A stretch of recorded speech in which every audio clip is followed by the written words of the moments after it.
CA foundation की पढ़ाई कर रहे हो। अच्छा मेरे को एक बात बताओ, लॉ सब्जेक्ट में सबसे ज्यादा प्रॉब्लम किस चीज में आती है? आंसर राइटिंग में ना। अरे क्वेश्चन पढ़ के समझ में ही नहीं आता कि कौन से प्रोविजन अप्लाई करनी चाहिए। 2 लाइन से ज्यादा हम लिख ही नहीं पाते क्योंकि कभी राइटिंग प्रैक्टिस करी नहीं है। तो स्टूडेंट्स, इस बार पहली बार हम आपके लिए लेकर आए हैं स्पेशल राइटिंग प्रैक्टिस बैच, जहां पर सबसे पहले हम कॉन्सेप्ट को रिवाइज करेंगे, उसको लिख के लर्न करेंगे और फिर बाद में प्रैक्टिस क्वेश्चंस करेंगे। आप क्वेश्चंस अटेम्प्ट करोगे और मुझे पीडीएफ भेजोगे for checking and I will guide you कि करेक्ट वे क्या होता है आंसर लिखने का। इससे आपका कॉन्फिडेंस बढ़ेगा और इस बार आपको अच्छे मार्क्स लाने से कोई नहीं रोक सकता। तो चलो सबसे पहला लेक्चर शुरू कर लेते हैं, जहां पर हम स्टार्ट करेंगे with the Indian contract act और फिर आपको समझ में आ जाएगा कि राइटिंग प्रैक्टिस कैसे करनी चाहिए और सही तरीका क्या है। तो गाइस, आई होप कि आपको अच्छे समझ में आ गया होगा कि ये लेक्चर्स हम कैसे किस फ्लो में लेने वाले हैं। स्टेशनरी वगैरह सब रेडी रखी है ना आपने? Notebook everything is ready, right? ठीक है। तो हर बार लेक्चर देखने के पहले आपको ये चीजें संभाल के रखनी है, ठीक है? आपको अपने पास रखनी है and then you should watch the lectures. अगर इस फ्लो में करोगे ना, मैं गारंटी देके बोलती हूँ कि आपको अच्छे मार्क्स लाने से कोई नहीं रोक सकता। तो कंसिस्टेंट रहना है हमें, हमें अच्छे से पढ़ाई करनी है, हमें हर एक लेक्चर देखना है। ये मत सोचो कि अरे यार मैम ये तो आता ना, ये इतना ईजी है। मैं आपको एक बात बताऊं, सीरियसली बताती हूँ, पेपर में ना मैं काफी सारे पेपर्स गो थ्रू करती रहती हूँ, ये देखने को कि स्टूडेंट्स की क्या मिस्टेक हो रही है, और मैं उनके साथ बहुत इंटरेक्ट भी करती हूँ। तो स्टूडेंट्स को कम मार्क्स आते हैं ना, तो मैं उनको यही बोलती हूँ, देखो जब तुम पढ़ने बैठते हो तो जब रीड करते हो ये हाँ हाँ ये तो आता है, ये तो इलेबोरेट कर लेंगे एग्जाम में, हाँ ये तो आता है, हाँ ये समझ गया। वैसे नहीं करना है, आपको बैठ के लर्न करना है। लर्न करोगे तभी उसको एग्जाम में प्रॉपर लीगल लैंग्वेज में आप लिख पाओगे। तो लर्न करना बहुत इंपॉर्टेंट है। अब यही तो नहीं होता है स्टूडेंट से, मैम आप क्या बात करो, लर्न ही तो नहीं होता है हम हमसे। तो इन लेक्चर्स में मैं आपको सारे कॉन्सेप्ट्स लर्न करवा दूंगी, वो मेरी गारंटी है, ठीक है? अब लर्न कैसे करेंगे हम? सबसे पहले कॉन्सेप्ट को रिवाइज करेंगे। क्या होता है ना, हमें कभी कभार लगता है हाँ आता है आता है आता है, लेकिन जब करने बैठते तो लगते हैं अच्छा ऐसा था क्या, ओ ये तो मैंने कभी सोचा ही नहीं, हाँ मैंने कहीं और से पढ़ा था, मैम आपने तो ये पूरा क्लियर कर दिया।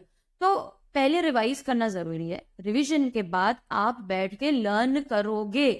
कहाँ से लर्न करोगे? मेरी कॉन्सेप्ट बुक अगर आपके पास है तो उससे लर्न करना है। नहीं है, आपको स्टडी मटेरियल ही यूज करना है तो करो अपने रिस्क पे। या फिर आपके पास और कोई मटेरियल है, आप बोलते नहीं मैम मेरे को उसी से करना है, करो, कोई बात नहीं यार, पढ़ो। मेरा एम है कि पढ़ो, कहीं से भी पढ़ना है पढ़ो। मेरी कॉन्सेप्ट बुक तो आपको बेस्ट ही लगेगी। मैंने आपको दिखा भी दिए थे, उसके सैम्पल पेजेस भी दिखा दिए थे मैंने आपको कि उसमें कैसा फ्लो है। You can purchase it from my website. Concept book में से लर्न करोगे और फिर हमारे साथ राइटिंग प्रैक्टिस करोगे। तो चलो 2-3 लेक्चर्स होने दो, आपको भी समझ में आएगा कि मैं क्या फ्लो की बात कर रही हूँ, ठीक है?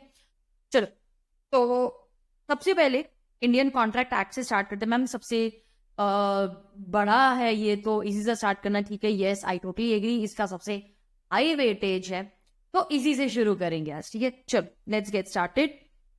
Indian contract act 1872।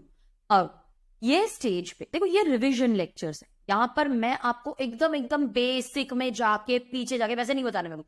मैं अज्यूम करती हूँ यार थोड़ी बहुत नॉलेज तो आपको होगी ना, ये रिवीजन है, तो थोड़ी बहुत नॉलेज के साथ अगर आप आए हो तो ये तो आपको समझ में आ ही जाएगा कि सबसे पहले बनता है एक प्रॉमिस। लेकिन फिर भी ना मेरा मन नहीं मानता है, मुझे लगता है कि नहीं यार एक एग्जाम्पल तो लेना ही चाहिए ना। तो let's say for example that Karan Johar wants to make a movie, Bahut Kuch Hota Hai, which will be a sequel of Kuch Kuch Hota Hai. So he went to his favourite actor Shahrukh Khan.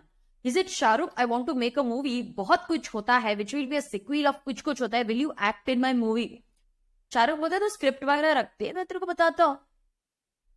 अब शाहरुख ने स्क्रिप्ट पढ़ ली, उसको बहुत अच्छी लगी, उसने करण को कॉल किया, करण मैं तेरी मूवी कर रहा हूँ, मुझे स्क्रिप्ट बहुत पसंद आई। करण ने बोला देख प्रॉमिस ना, फिर ऐसा मत बोलना नहीं मेरे पास डेट्स नहीं। अरे नहीं नहीं नहीं पक्का प्रॉमिस, सारी डेट्स तेरी, वैसे भी मेरे पास कुछ काम नहीं है। ओके, फिर शाहरुख ने पूछा भाई पैसे कितने देगा, तो करण ने बोला इतने करोड़ रुपए। देख प्रॉमिस ना, ऐसा मत बोलना कि मूवी पिट गई मेरे पास पैसे नहीं आ रहे, नहीं नहीं पक्का प्रॉमिस। ऐसे प्रॉमिस करके उन्होंने फोन रख दिया। बाद में शाहरुख अपने ऑफिस में बैठे बैठे सोचता है what if Karan decides to cast a younger actor Ranbir Kapoor instead of me. What if he says you are too old for the movie. भाई मैंने तो डेट्स रख दी, मेरा तो बड़ा नुकसान हो जाएगा। तो वो करण को कॉल करता है, बोले करण वी नीड टू मीट। करण बोलते हैं ओके। अरे बिजनेस मीटिंग है, ऐसे क्या सोच रहे हो, जस्ट फ्रेंड्स। ओके, तो नेक्स्ट डे करण आ जाता है उसके ऑफिस में। शाहरुख बोलता है देख भाई बड़ी टेंशन है, What if you decide to cast a younger actor Ranbir Kapoor instead of me? What if you say you are too old for the movie? भाई मैंने तो सारे डेट्स देके रख दी, मेरा तो बड़ा नुकसान हो जाएगा। करण बोलते हैं नहीं यार तेरे साथ थोड़ी ना ऐसे करूंगा, नहीं बिजनेस एक तरफ दोस्ती एक तरफ, अगर तूने मुझे अपनी मूवी में नहीं लिया मैं तेरे पे केस कर दूंगा। करण बोलते नहीं ऐसे तो नहीं होगा, लेकिन शाहरुख अगर तूने भी मेरे मूवी में काम करने से मना कर दी तो मैं भी केस कर सकता हूं। फेयर इनफ, ठीक है। तो इसी से हम सारे essential elements of a contract cover कर चुके हैं। सबसे पहला एलिमेंट है प्रॉमिस। ये आपको मेरे कॉन्सेप्ट बुक में भी मिलेगा, लेकिन हमारा मेन एम क्या है चार्ट बुक रिविजन का? Writing practice. देखो अगर आपको सिंपल लगता है ना, फिर भी इसको लिख के लर्न करो, प्रैक्टिस करो। राइटिंग प्रैक्टिस बात है, बहुत लिखवाने वाली हूं मैं आपसे, और आप देखना आपको लॉ में हाईएस्ट मार्क्स मिलेंगे, मैं बोल रही हूं, याद रखना, ठीक है। So what is a promise? अब मैं पहले एक बार रीड कर लेती हूँ, फिर आप पॉज करके लिख लेना, okay. What is a promise? A proposal when accepted becomes a promise. Proposal is nothing but offer, ठीक है। A proposal when accepted becomes a promise. A proposal when accepted becomes a promise. तो हमारे example में proposal यानी offer किसने दिया था? करण ने। उसको एक्सेप्ट किसने कर लिया? शाहरुख ने। क्या बन गया इनके बीच में? एक प्रॉमिस। लेकिन मेरे एग्जाम्पल में क्या एक ही प्रॉमिस था? नहीं, बहुत सारे प्रोमिसेस थे। Will you work in my movie? Yes. Will you give me the dates? Yes. Will you give me इतना मनी? यस। ऐसे तो बहुत सारे प्रोमिसेस थे। When all these promises they come together it forms an agreement. एक promise होगा तो भी एग्रीमेंट बनता है, बहुत सारे प्रोमिस अगर साथ में आ जाए तो भी एग्रीमेंट बनेगा। Every promise. अब इसको लर्न कैसे करें? हमारी मेन प्रॉब्लम तो यही होती है ना कि मैम इसको लर्न कैसे करें, तो ब्रेक करके लर्न कर लो। Every promise and every set of promises forming consideration for each other is an agreement. Every promise, एक promise होगा तो भी agreement बनता है। Every set of promises, बहुत सारे promises होंगे तो भी agreement बनता है। Forming consideration for each other, मेरी promise आपके लिए consideration है, आपकी promise मेरे लिए consideration है। Consideration होना बहुत जरूरी है। Consideration का मतलब क्या होता है? Something in return. अरे दोनों पार्टीज को कुछ ना कुछ मिलेगा तभी तो कॉन्ट्रैक्ट कर रहे हैं ना। अगर कुछ भी नहीं मिलने वाला तो यार कॉन्ट्रैक्ट ही क्यों कर रहे हो? अब मैंने आपको मेरा घर फ्री में दे दिया, फ्री में, आप केस करने चले गए, जज पूछता है बोलो क्या नहीं मिला आपको? नहीं वैसे कुछ मिलने वाला तो नहीं था, ऐसे टाइम पास करने हम केस करने आ गए। नो कंसिडरेशन, नो कॉन्ट्रैक्ट, ठीक है। So every promise and every set of promises forming consideration for each other is an agreement. Consideration होना बहुत जरूरी है दोनों पार्टीज के लिए। अब यहां पर करण ने प्रॉमिस किया था कि मैं तुझे मूवी के पैसे दूंगा, और शाहरुख ने प्रॉमिस किया कि मैं तेरे को अपनी सर्विस दूंगा, एक्टिंग की सर्विस। दोनों को कुछ ना कुछ मिलता है ना। करण को मिल गई सर्विस और शाहरुख को मिल गया पैसा, दोनों को कुछ ना कुछ तो मिल रहा है ना। This is a valid agreement. अब आगे बढ़ते हैं। मेरे इसमें कुछ और भी था, एक और एलिमेंट भी था। केस कर देंगे, उसको बोलते हैं हम एनफोर्सिबिलिटी। एनफोर्सिबिलिटी का मतलब क्या होता है? Intention to sue, intention to file a case. If one party defaults other party can take action, ठीक है। तो अगर करण ने इसको मूवी में नहीं लिया तो क्या शाहरुख केस करेगा? हाँ बिल्कुल कर सकता है। अगर शाहरुख अपनी ये वाली मूवी करने से मना कर दे तो क्या करण केस कर पाएगा? ऑफ कोर्स कर पाएगा। जब ये हम एलिमेंट ऐड कर देते हैं तब बन जाता है वो एक contract.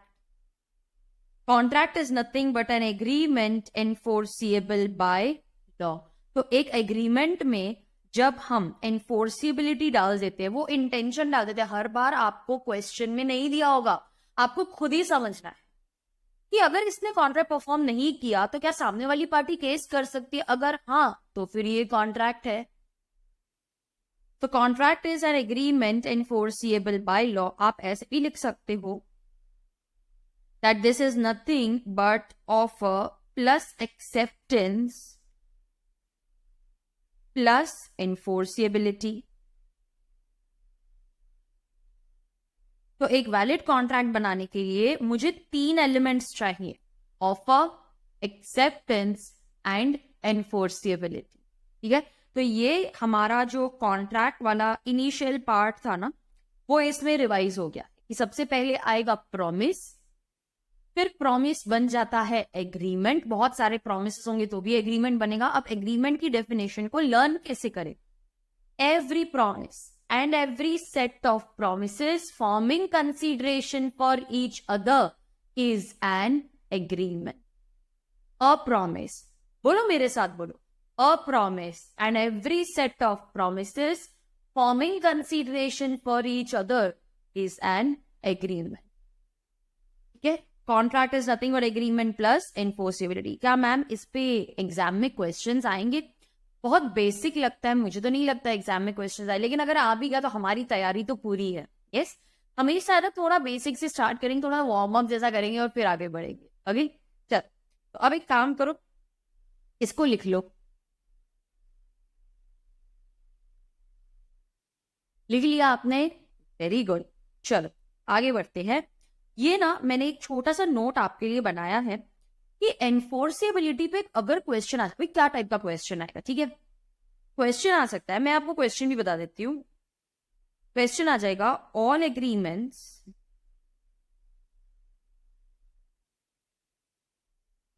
Are not contracts but all contracts are agreements. ऐसा टाइप का क्वेश्चन है। ठीक है, all agreements are not contracts but all contracts are agreement. तो एक्चुअली देखा जाए एग्रीमेंट और कॉन्ट्रैक्ट में फर्क क्या है? क्या फर्क है बताओ? एनफोर्सिबिलिटी का ही तो फर्क है ना। तो जब ऐसा कोई क्वेश्चन आ जाता है तो आपको एनफोर्सिबिलिटी को इलैबोरेट करके लिखना पड़ेगा। तो जब इलैबोरेट करना है तो फिर मुझे पॉइंट्स तो पता होने चाहिए ना कि मेरे को क्या पॉइंट्स लिखने हैं। तो एनफोर्सिबिलिटी क्या होती है? Enforceability means intention to sue, intention to file a case. If one party defaults other party can take action. अगर एक पार्टी ने अपनी प्रॉमिस फुलफिल नहीं की तो सामने वाली पार्टी एक्शन ले सकती है। This enforceability creates a legal obligation. Legal obligation का मतलब है भाई तुमने प्रॉमिस किया है, तुमको वो प्रॉमिस पूरा करना ही है। अगर तुम ये प्रॉमिस पूरा नहीं करोगे तो हम तुम्हारा एक एक्शन लेंगे। जितने भी बिजनेस या कमर्शियल एग्रीमेंट्स है, ओके, जितने भी बिजनेस या कमर्शियल एग्रीमेंट्स है, यहां पर लॉ प्रिज्यूम करता है कि भाई एनफोर्सिबिलिटी तो है। अब मैंने आपको प्रॉमिस किया कि मैं आपको लेक्चर्स दूंगी, आपने मुझे पैसे भी दिए, it's a commercial agreement, business agreement है ये। अगर मैंने आपको लेक्चर्स नहीं दिए तो आप मेरे पे केस करोगे, कर सकते हो ना।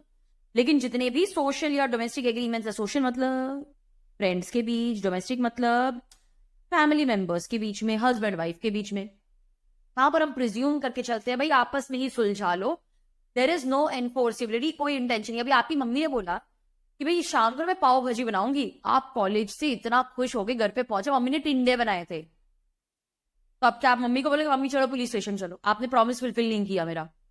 ऐसे तो कभी सोचा ही नहीं था। अच्छा तुम्हारी फ्रेंड ने तुम्हारी बुक रिटर्न नहीं की तो क्या आप बोलोगे चल तू पुलिस स्टेशन चल, तूने मेरी बुक रिटर्न नहीं की? कौन सोचता है ना यार, दोस्त है, दो कॉन्ट्रैक्ट एंटर करने के टाइम पे भी हमने कभी नहीं सोचा होगा कि इसके अगेंस्ट कोई एक्शन लेंगे।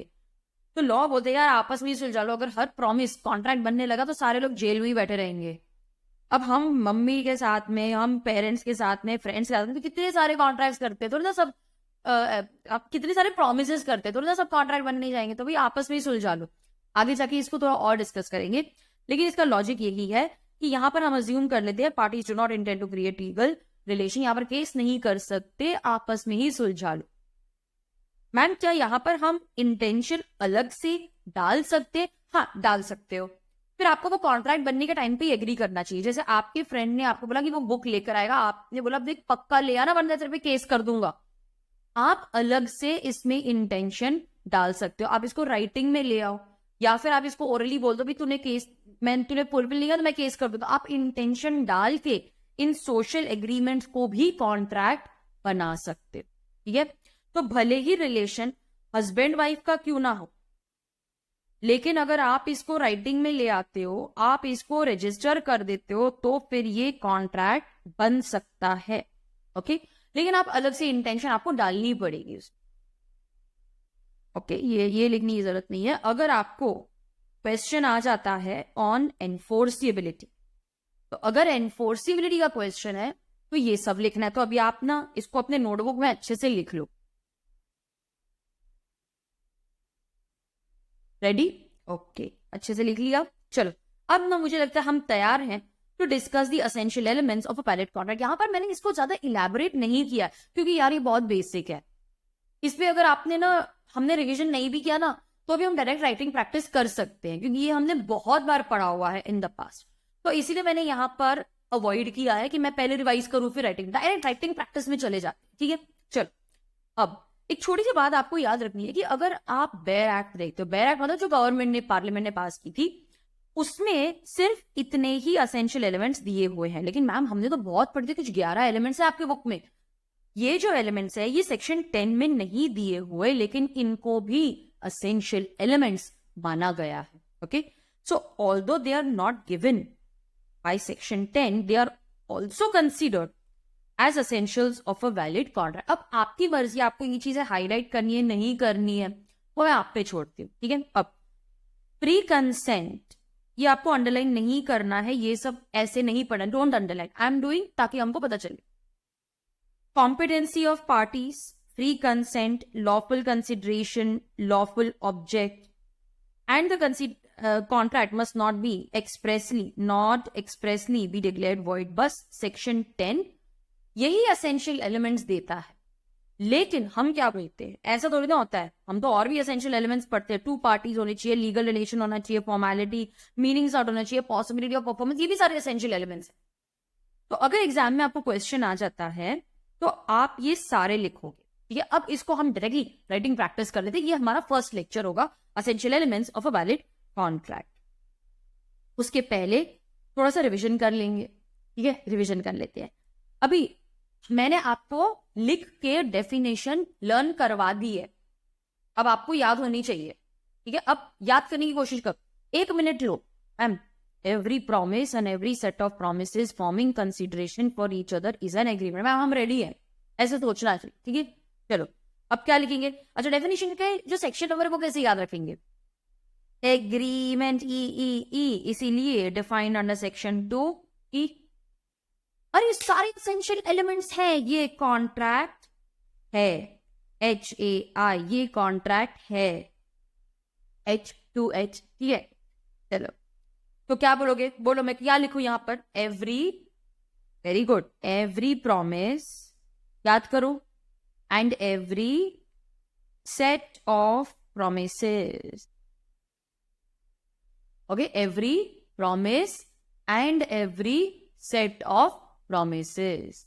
फिर क्या लिखेंगे, फॉर्मिंग, बोलो आप बोलो, कोई नहीं सुना, बोलो। हाँ, फॉर्मिंग कंसिडरेशन, जोर जोर से बोलोगे ना तो ऑटोमेटिकली लर्न हो जाएगा। Forming consideration for each other is an agreement.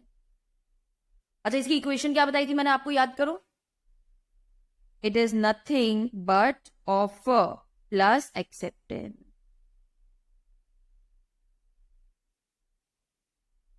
कहीं पे भी आपको लगता है कि मैम आप बहुत फास्ट लिख रहे हो, हम तो इतना स्लोली लिख, अरे पॉज कर लो, रिकॉर्डिंग है ना आपके पास, पॉज कर लो, कभी भी बंद कर दो और फिर लिख लो। Don't worry about that. ठीक है, कॉन्ट्रैक्ट क्या होता है, an agreement enforceable by law. तो 2 चीजें होती है यहां पर, एक तो होता है एग्रीमेंट, दूसरा होता है एनफोर्सिएबल बाय लॉ। कॉन्ट्रैक्ट क्या होगा, एग्रीमेंट प्लस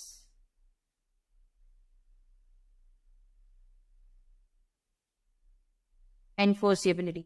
एनफोर्सिबिलिटी मैंने आपको क्या बताया था, याद करो, याद करो, 2 चीजें बताई थी ना। एनफोर्सिबिलिटी का मतलब क्या होता है, इंटेंशन टू सू, बार बार लिख के ही लर्न होता है, या फिर intention to file a case.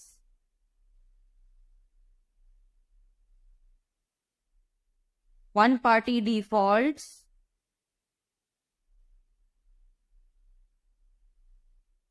Other party can take action.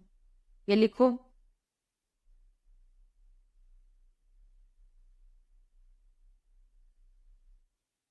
Okay, अच्छा, ऐसे कौन से एग्रीमेंट्स हैं जहां पर हम अज्यूम कर लेते हैं इंटेंशन तो है?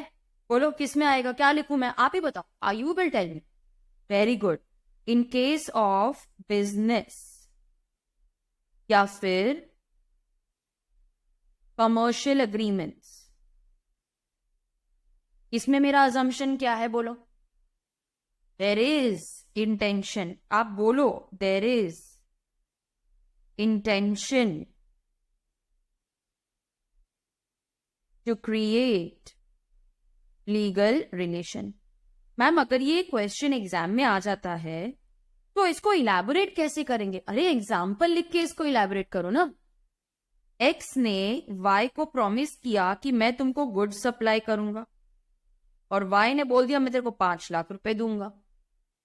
एक्स ने वाई को अपना घर बेचने का प्रॉमिस किया for 50 lakh rupees. It's a commercial transaction. अगर उसने घर नहीं दिया, पैसे भी नहीं देंगे, हम केस करेंगे। अरे हम पैसे देके बैठे हैं, घर नहीं दे रहा है, केस कर लो। अच्छा, कौन से में अजम्पशन नहीं है? इन केस ऑफ सोशल या फिर डोमेस्टिक अग्रीमेंट्स, इसमें क्या अजम्पशन है, बोलो। प्रिजम्पशन क्या है? There is no intention to create legal relation। लिखा ना? तो इसमें एग्जाम्पल क्या लिखूं, बोलो। Father promised to pay son 1 lakh rupees if he cleared the exam in the first attempt. Okay, so to clear exam in first attempt. अरे ये तो फादर और सन मतलब फैमिली के बीच में ना, यहाँ पर तो हमारा अजम्पशन है कि कोई इंटेंशन है ही नहीं। हाँ, अच्छा, एक्स ने वाई को डिनर पे बुलाया तो सोशल एग्रीमेंट है और इसने भी एग्री कर लिया। हाँ, ये तो सोशल है, फ्रेंड्स के बीच में। अगर वो नहीं आया तो ना उसको जेल में डाल देंगे, यार दोस्त है तो ना जेल में डालेंगे। हमारा तो कोई इंटेंशन नहीं, तू आया नहीं, खाना वेस्ट हो गया, चल पुलिस स्टेशन लेके चलूंगा, नहीं, एग्री नहीं किया था। ये लिखा, देख लो, सब लिखा है ना? ठीक है, ये तो बाद में करेंगे। अब आ जाते हैं असेंशियल एलिमेंट्स की तरफ। मुझे ना एक कॉन्ट्रैक्ट बनाना है। खुद के साथ तो कॉन्ट्रैक्ट नहीं कर सकते, कितने पार्टीज चाहिए? 2 parties. So I need minimum 2 parties. You cannot give offer to yourself. ठीक है? So minimum क्या लिखोगे आप? Minimum 2 parties.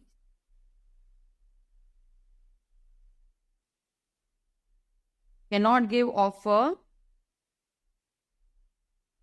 to yourself. और ये जो 2 पार्टीज होती है ना, ये सेपरेट होनी चाहिए, डिस्टिंक्ट। ये मेरा कीवर्ड है। चलो, तो मिनिमम 2 पार्टीज आप ऐसे लिखो, 2 डिस्टिंक्ट पार्टीज। कि डिस्टिंक्ट होनी चाहिए। डिस्टिंक्ट का मतलब क्या होता है? डिस्टिंक्ट का मतलब होता है सेपरेट। तो I need minimum 2 distinct different parties because you can not give offer to yourself. मैं थोड़ा स्लो ही जाऊंगी, कोशिश करेंगे कि आप मेरे साथ साथ ही लिख लो। अगर नहीं, आपको लगता है कि नहीं मैम पहले आप लिख लो फिर हम बाद में एक साथ लिखेंगे या पॉज कर करके लिखेंगे, ठीक है। Okay, now so I need minimum 2 distinct parties. Distinct मतलब सेपरेट पार्टीज। डिस्टिंक्ट वर्ड आपके आंसर में आना ही चाहिए। You can not give offer to yourself. पहले लिख लो, फिर मैं आपको बताऊंगी कि कैसे इन्हीं छोटे छोटे वर्ड से आप पूरा सेंटेंस बना लोगे, पूरा आंसर रेडी कर दोगे। अब बिफोर आई प्रोसीड, मुझे अगर एक कॉन्ट्रैक्ट बनाना है तो मुझे क्या चाहिए, कितने एलिमेंट्स चाहिए? सबसे पहले तो ऑफर चाहिए, फिर एक्सेप्टेंस चाहिए, फिर एनफोर्सिएबिलिटी। तो सबसे पहले मुझे क्या चाहिए? ऑफर। इसीलिए बोलते हैं that offer is the starting point of contract. जितने भी मेरे स्टूडेंट्स हैं ना, जिनके पास मेरी कॉन्सेप्ट बुक है, आपको कॉन्सेप्ट बुक और चार्ट बुक में काफी सिमिलैरिटी मिलेगी इन राइटिंग। क्योंकि ऐसा नहीं होना चाहिए कि कॉन्सेप्ट बुक में से मैंने लर्न कर लिया, यहाँ पर मैम कुछ और ही वर्ड यूज कर रही है। नहीं, कॉन्सेप्ट बुक को लर्न करवाने के लिए ये एक्सरसाइज हम कर रहे हैं। आप समझ रहे हो? तो आपको लगेगा मैम आपने जो कॉन्सेप्ट बुक में से हमको पढ़ाया है ना, हम वही लिख रहे हैं, तो हमारे माइंड में हर बार एक ही चीज आ रही है। ऐसा नहीं है कि वहां पर कुछ और है, इधर कुछ और है, हमको बहुत कुछ लर्न करना पड़ रहा है। नहीं, जो वर्ड्स वहां पर है वही वर्ड्स हम यहाँ पर यूज करेंगे, ताकि एक ही चीज बार बार बार बार सुन के लर्न हो जाए। Offer is the starting point of contract. मैंने आपको लॉजिक भी बता दिया कि एक वैलिड कॉन्ट्रैक्ट बनाने के लिए मेरे को सबसे पहले तो ऑफर ही चाहिए ना। Offer is the starting point of contract. दूसरी बात, offer must be properly communicated. अरे सामने वाली पार्टी को ऑफर के बारे में पता चलेगा तभी तो वो एक्सेप्ट करेगा ना। तो प्रॉपर ऑफर होना चाहिए, एक्सेप्टेंस होना चाहिए। Offer is the starting point of contract and this offer must be properly communicated. दूसरी चीज से आती है acceptance. Acceptance must also be properly communicated. Okay, so acceptance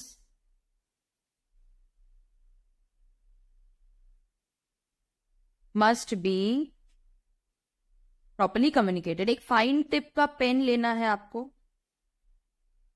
मैंने काफी जगह दी है वैसे तो। I am very sure that you will be able to manage, लेकिन ध्यान से लिखना, ठीक है? अच्छा, तीसरा एलिमेंट क्या है बताओ? एनफोर्सिबिलिटी। एनफोर्सिबिलिटी का मतलब क्या होता है? एनफोर्सिबिलिटी का मतलब होता है intention to create legal relation. याद आया कि नहीं? मैंने देखो लिखवाया है ना आपको, intention to create legal obligation, legal relation. तो ये क्या होगा बोलो? Intention to create legal relation, ये एनफोर्सिबिलिटी है। यस, एनफोर्सिबिलिटी का मीनिंग क्या होता है बताओ?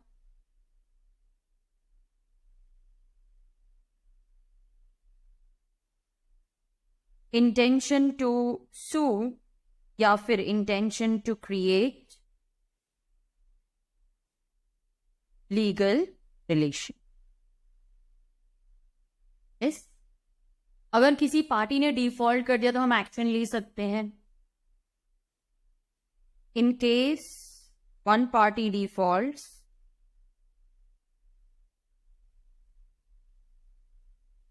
other party can take action।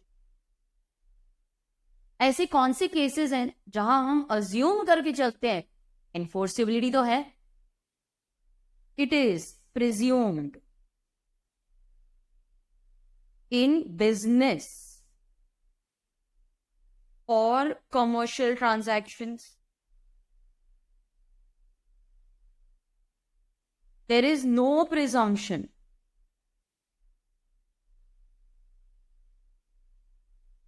in social or domestic agreements। ऐसा कोई presumption है ही नहीं क्या in case of social और domestic।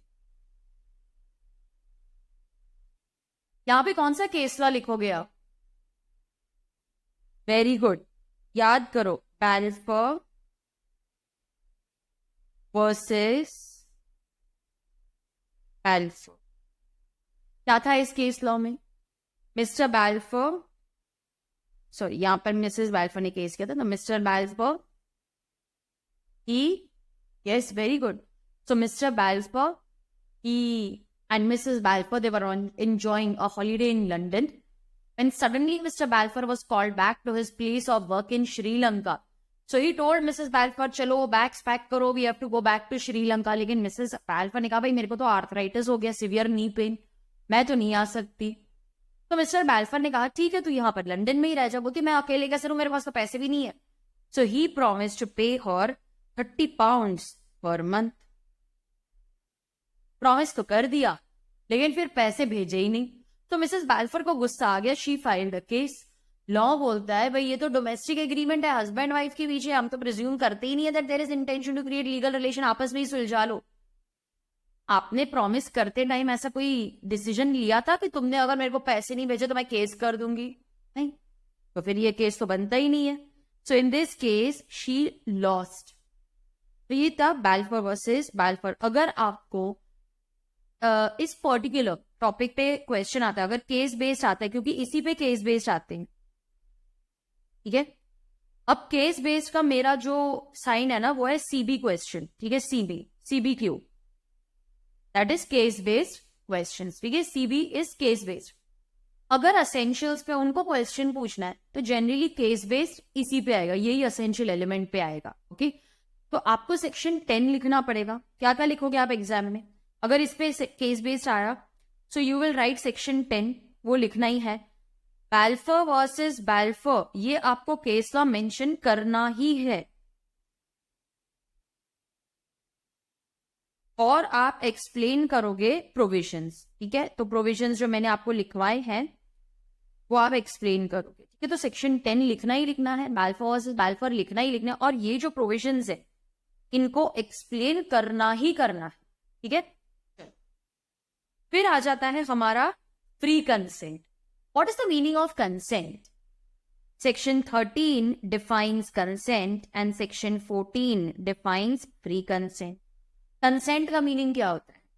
कंसेंट का मीनिंग होता है that parties must agree upon the same thing in the same sense. क्या आपको इसका लैटिन फ्रेज याद है? लैटिन फ्रेज क्या है इसका? Consensus ad idem.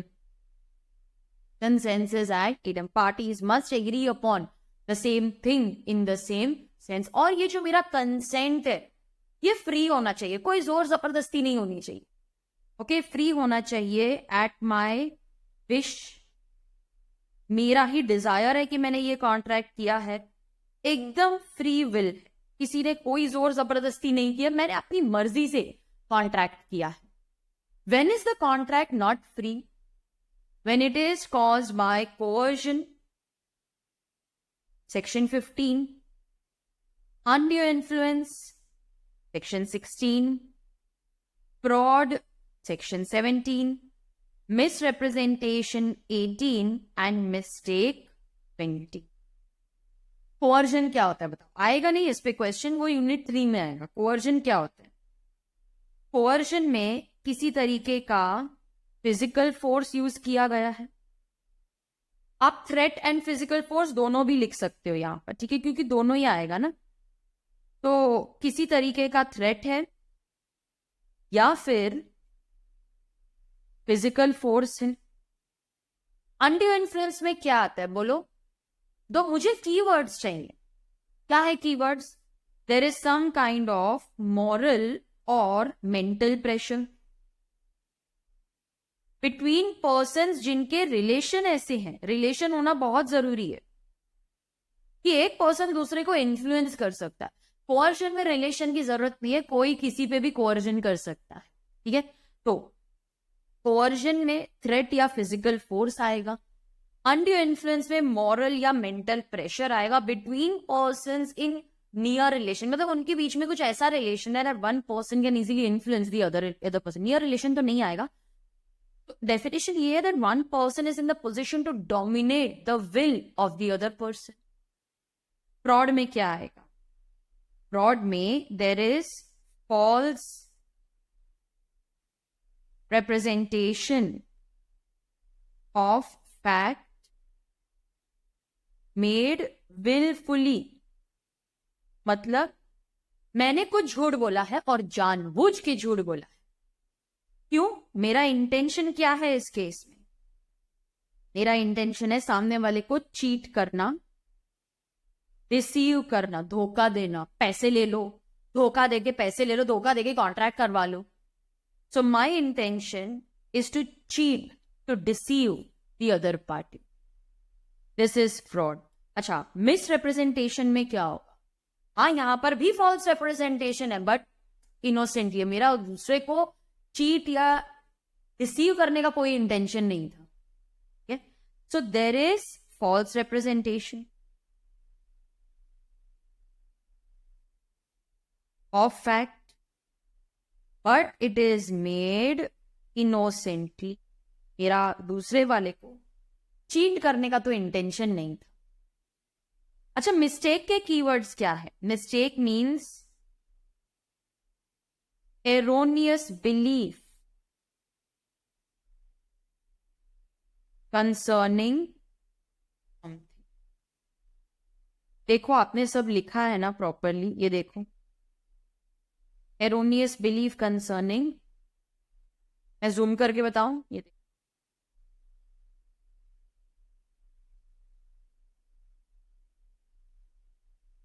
ये देख लो. नोट्स परफेक्ट होने चाहिए. लर्न कर करके लिखो, जोर जोर से बोल बोल के लिखो. बोलो, लिखते टाइम बोलो, लर्न हो जाएगा, देखना. It is very important. थोड़ा थोड़ा सिली लगता है ये कि मैम बच्चों को जैसे बता रहे हो, बट यही तो टेक्निक से आपको लर्न करना है ना, तो ऐसे ही तो लर्न होगा. ठीक है, लिख लिया ना. फिर फिफ्थ एलिमेंट है सेक्शन 11. सेक्शन नंबर याद रखना है. Capacity of parties. Parties must be capable of entering into a contract. तो कैपेसिटी में आप कॉम्पिटेंसी वर्ड भी ऐड कर सकते हो. ओके, कैपेबिलिटी होनी चाहिए, कॉम्पिटेंट होना चाहिए to enter into a contract. अच्छा, कौन कॉम्पिटेंट है बताओ? Major person, correct. और कौन आएगा? Person of sound mind, section 12. Person of sound mind and the person who is not disqualified. ये यूनिट 3 में डिटेल में डिस्कस करेंगे, अभी करने की जरूरत नहीं है. Person who is not disqualified. अच्छा, कौन डिस्क्वालिफाइड है बताओ, याद करके बताओ. सही जवाब. कौन डिस्क्वालिफाइड है? Alien enemy. और कौन आएगा?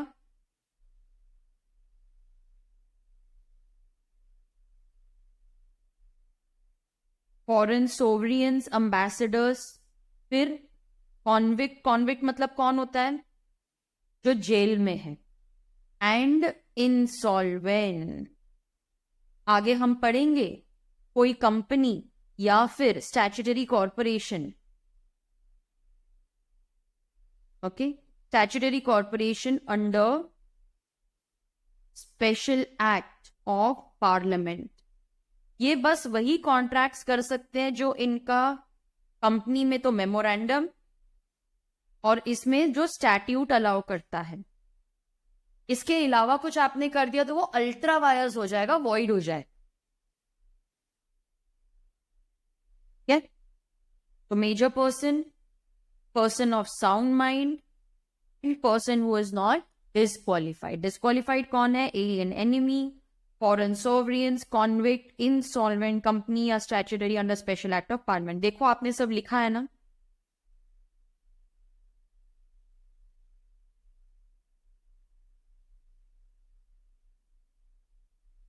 डन. ओके. Lawful consideration. अच्छा, कंसिडरेशन का लैटिन फ्रेज आता है क्या आपको? क्या बात है, क्या बात है. सही जवाब क्या आएगा? देखो, quid pro Q. Quid pro Q. Quid pro Q का मतलब क्या होता है? क्विड प्रो क्यू का मतलब क्या है बताओ? Something in return. दोनों पार्टीज को कुछ ना कुछ मिलना चाहिए. ठीक है, there must be consideration for both parties. कुछ ना कुछ मिलना चाहिए. ऐसा जरूरी नहीं सिर्फ पैसे ही मिले, सर्विस दे दो, गुड्स फॉर गुड्स बार्टर कर दो. और ये कंसिडरेशन लॉफुल होनी चाहिए. लॉफुल का मतलब होता है लीगल होनी चाहिए. Section 23. Lawful consideration, something which is accepted by law. जैसे देखो ना, एक्स ने वाई को गुड्स दिए और वाई ने उसको 50,000 रुपए दिए. ये लॉफुल कंसिडरेशन. ये एक वैलिड कॉन्ट्रैक्ट है. लेकिन लेकिन लेकिन अगर एक्स ने वाई को ड्रग्स दिए और वाई ने इसको 5,000 रुपीज दे दिए तो ये अनलॉफुल है. क्या ये अनलॉफुल है, इसीलिए it is not a valid contract. आप बोलो यहाँ पर लॉफुल या अनलॉफुल कंसिडरेशन, क्या?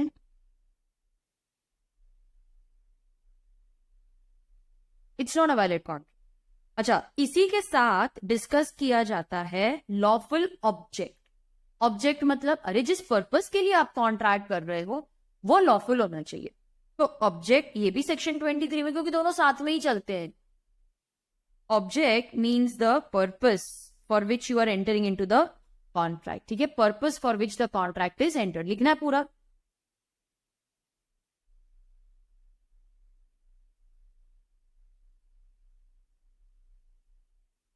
Purpose for which contract is entered, ये पर्पस लॉफुल होना चाहिए।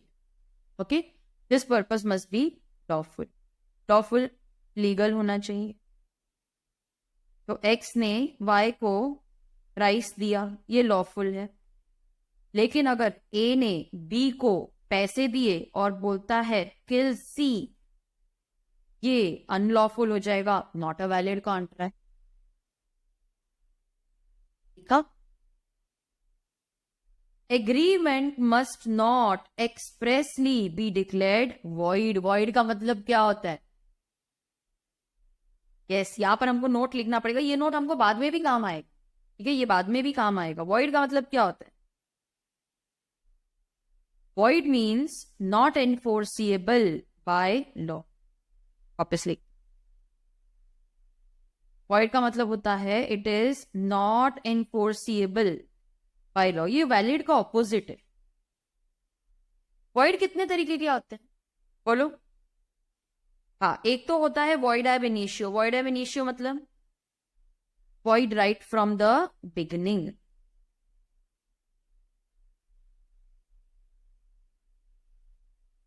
एग्जाम्पल क्या आएगा इसका?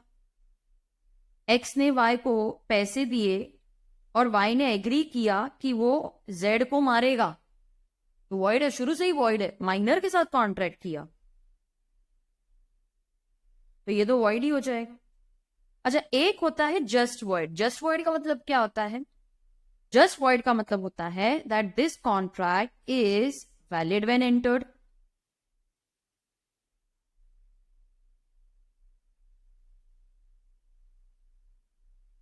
लेकिन बाद में कुछ ऐसे सर्कमस्टांसेस हो जाते हैं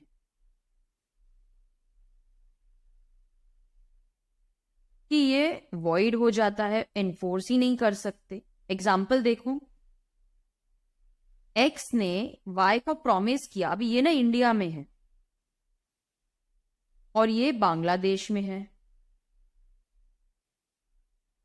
इसने प्रॉमिस किया कि मैं तेरे को अनियंस एक्सपोर्ट करूंगा। जो कॉन्ट्रैक्ट एंटर किया था वो तो वैलिड था ना। लेकिन फिर गवर्नमेंट ने एक्सपोर्ट पे बैन लगा दिया।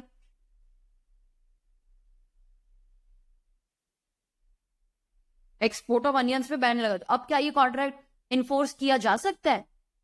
नहीं मैम, तो ये हो जाएगा वॉइड। समझ गए? तो जब कॉन्ट्रैक्ट एंटर किया था तब तो वैलिड था, बट कुछ ऐसा हो गया कि अब ये कॉन्ट्रैक्ट एनफोर्स नहीं कर सकते, ये वॉइड हो गया। अच्छा, एक डाउट सुनो, वाई ने इसको 10,000 रुपीज एडवांस दिए थे, अब उसका क्या करे? कॉन्ट्रैक्ट तो वॉइड हो गया, ये रिस्टोर करना पड़ेगा। यस, जब वॉइड हो जाता है benefit shall be restored. Restored का मतलब क्या होता है? रिफंड करना पड़ेगा। It will have to be refunded.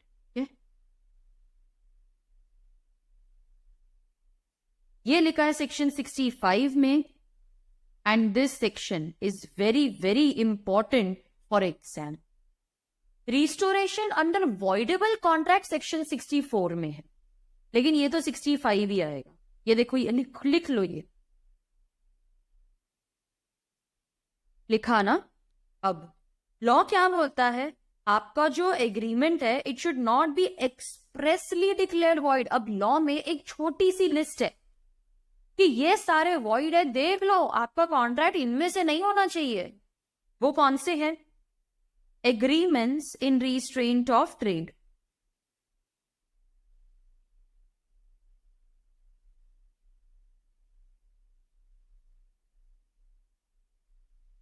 Okay, agreement in restraint of marriage, agreement in restraint of legal proceedings, wager, okay. अगर आपको सेक्शंस चाहिए तो वो भी है मेरे पास, सेक्शन 27, 26, 28 सेक्शन। ये तो थोड़े से एग्जाम्पल है, अभी आगे हम बहुत पढ़ने वाले हैं इसके बारे में। मीनिंग सर्टन होना चाहिए, इस पे केस बेस्ड क्वेश्चंस आते हैं, हाईलाइट कर लो। CBQ, CB is case based questions. देखो लॉ क्या बोलता है, जो भी आपके टर्म्स हैं, वर्ड्स हैं, वो सब क्लियर होने चाहिए, सर्टेन होने चाहिए, अनएम्बिगुअस होने चाहिए। अनएम्बिगुअस मतलब कोई कंफ्यूजन नहीं होनी चाहिए, ठीक है। अब एम्बिगुअस का मतलब क्या होता है? कंफ्यूजिंग। अनएम्बिगुअस का मतलब क्या होता है? क्लियर, ठीक है। तो आपके जो भी वर्ड्स हैं, टर्म्स हैं, वो क्लियर होने चाहिए, सर्टेन होने चाहिए, डेफिनेट होने चाहिए, अनएम्बिगुअस नहीं होने चाहिए। और अगर इस पे क्वेश्चन आया ना, तो एक ही एग्जाम्पल पे क्वेश्चन आएगा, क्या है वो? X is a dealer in different kinds of oil, hair oil, coconut oil, sesame oil, sunflower oil, jasmine oil, बहुत सारे ऑयल्स में डील करता है। He agrees to sell 100 liters of oil to Y at 100 rupees per liter. बोलो ये एक valid contract है क्या? नहीं ma'am, the kind of oil is not specified ना। जब काइंड स्पेसिफाइड नहीं है तो ये कैसे वैलिड होगा? अच्छा इसमें एक ट्विस्ट लाती हूँ, he is a dealer in coconut oil only, तब ये वैलिड होगा। क्यों? क्योंकि अंडरस्टूड है ना, वो कोकोनट ऑयल में डील कर रहा है तो उसी का एग्रीमेंट बना रहा होगा ना। अच्छा, आपका जो कॉन्ट्रैक्ट है, it is capable, it should be possible of being perform, section 56। अब देखो एक्स ने अगर वाई से कहा कि मैं तुम्हें गुड्स सप्लाई करूंगा, और वाई ने बोला ठीक है मैं तेरे को 50,000 रुपए दूंगा, ये एक वैलिड कॉन्ट्रैक्ट है क्योंकि ये परफॉर्म कर सकते हैं। लेकिन अगर एक्स ने वाई से कहा कि अरे मैं तेरे को 5 लाख दूंगा, और वाई बोलते हैं मैं तेरे लिए चांद लेकर आऊंगा, मैं तेरे लिए तारे लेकर आऊंगा, I will put life in your dead wife. अरे ये सब बोलने की बातें होती है, ऐसा कुछ पॉसिबल ही नहीं है। ना तो ये लीगली पॉसिबल है और ना ही ये फिजिकली पॉसिबल है। लीगली मतलब मैं उसको मारूंगा, मैं तेरे लिए ये कर दूंगा। अरे contract should be capable of being perform, such contracts are void. Legal formalities देखो, मेरी बात सुनो, अगर कोई लीगल फॉर्मेलिटी है तो पूरी करो, और अगर नहीं है तो अपनी मर्जी से कॉन्ट्रैक्ट बनाओ। यार ओरल कॉन्ट्रैक्ट्स भी वैलिड होते हैं, फिर प्रूफ लगेगा आपको बस। तो कभी कभार लीगल फॉर्मेलिटी हो जाती है लाइक राइटिंग, और उसी के साथ साथ बहुत बार होता है रजिस्ट्रेशन। नहीं राइटिंग में होना चाहिए, रजिस्टर्ड भी होना चाहिए। Let's say for example gift deed, law बोलता है गिफ्ट डीड बना रहे हो, हाँ राइटिंग में हो, रजिस्टर्ड, ये रिक्वायरमेंट है तो भाई वैसे ही करना पड़ेगा। Cell of immovable property,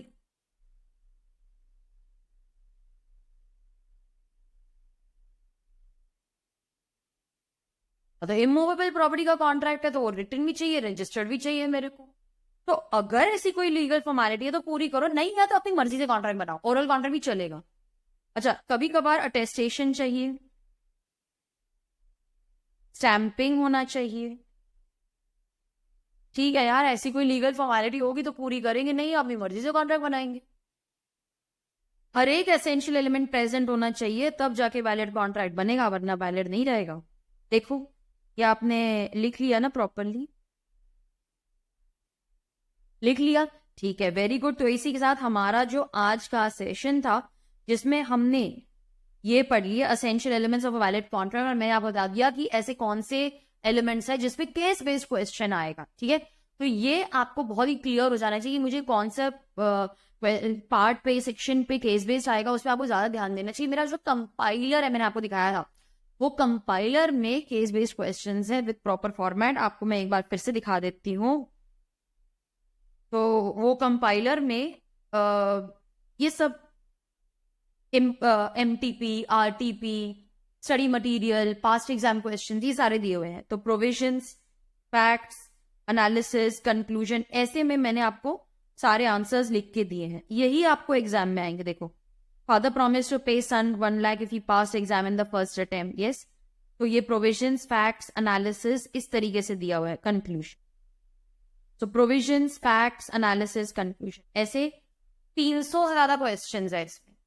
okay, तो ये बुक भी आप परचेज कर सकते हो। तो ये मटेरियल हमारा अवेलेबल है। अभी फिलहाल हमने चार्ट बुक में से जो रिवीजन की है उसको, अब तो हमने राइटिंग प्रैक्टिस भी कर ली। अब क्या करेंगे, अब ना एक क्वेश्चन दूंगी आपको, वो आपको करना है, ठीक है। ये जो आपके साथ मैंने ऑलरेडी शेयर किया हुआ है, ये मैंने ऑलरेडी आपके साथ शेयर किया हुआ है। तो इसमें का ना एक क्वेश्चन आपको खुद अटेम्प्ट करना है and you have to send it to me for checking. मेरे को व्हाट्सएप पे PDF भेजना, इमेज मत भेजना, एक ही PDF बना के भेजना, ठीक है। ये जो आपका राइटिंग प्रैक्टिस का जो ये क्वेश्चन है ना, ये क्वेश्चन 1, ये आपको मुझे लिख के भेजना है। लिखोगे? यस, अच्छे से प्रोविजंस, फैक्ट्स, एनालिसिस, कंक्लूजन, ऐसे आपको मुझे लिख के भेजना है।